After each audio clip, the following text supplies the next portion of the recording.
Bonjour, je suis à Béjar. En Espagne, à 200 km à l'ouest de Madrid. Aujourd'hui, une balade de 7 km pour découvrir la vieille ville, ses remparts et sa route du textile. Et une surprise à la fin, les magnifiques crèches animées de l'église de El Salvador. Les montagnes au sud de Béjar, qui culminent à plus de 2500 mètres, sont toutes enneigées. C'est superbe en visu depuis les remparts.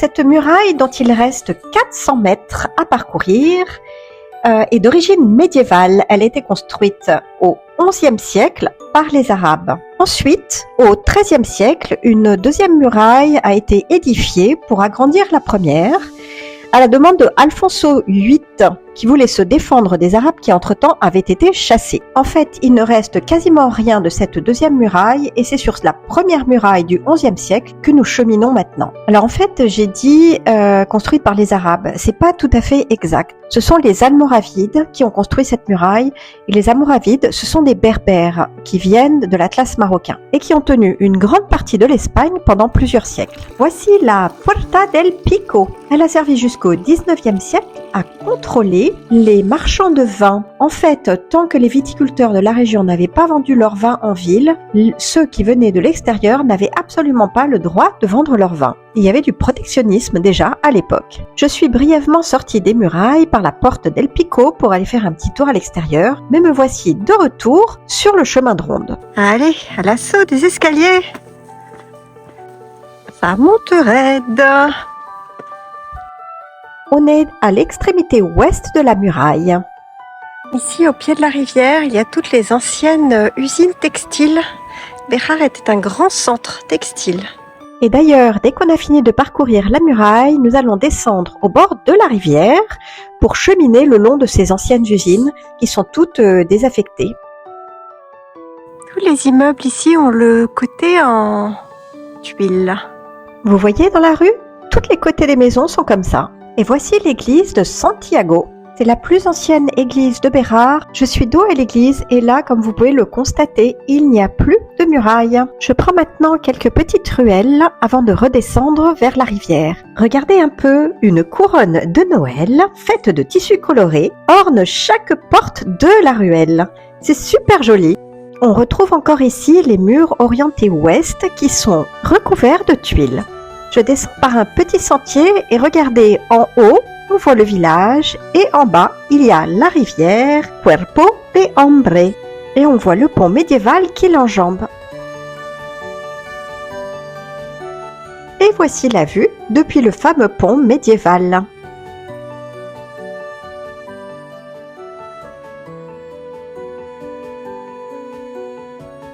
Je suis maintenant au bord de la rivière Cuerpo de Hombre.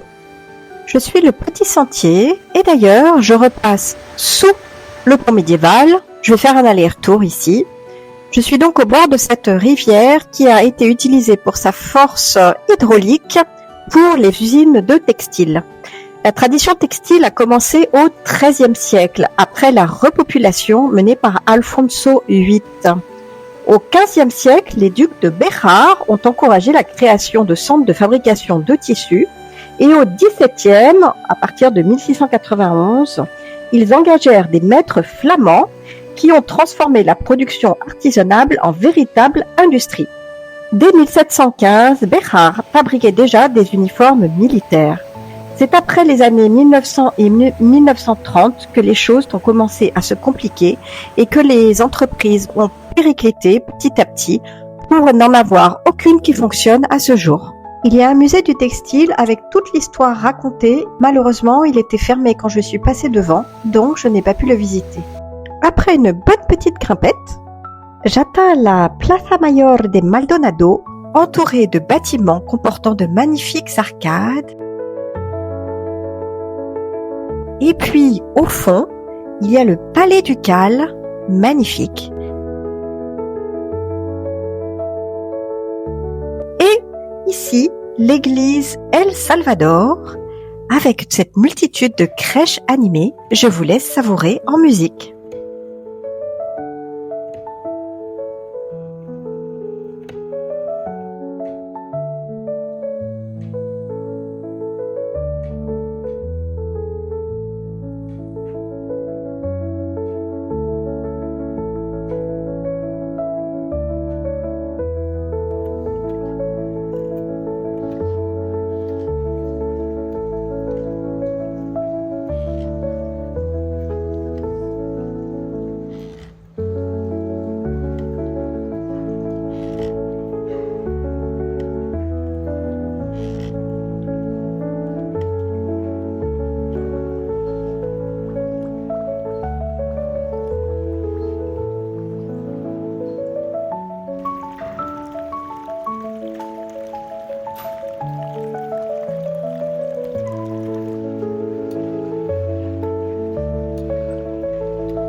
Après un long moment dans l'église à admirer toutes ces magnifiques animations, je reprends ma route pour finir ma boucle à la découverte de Béjar.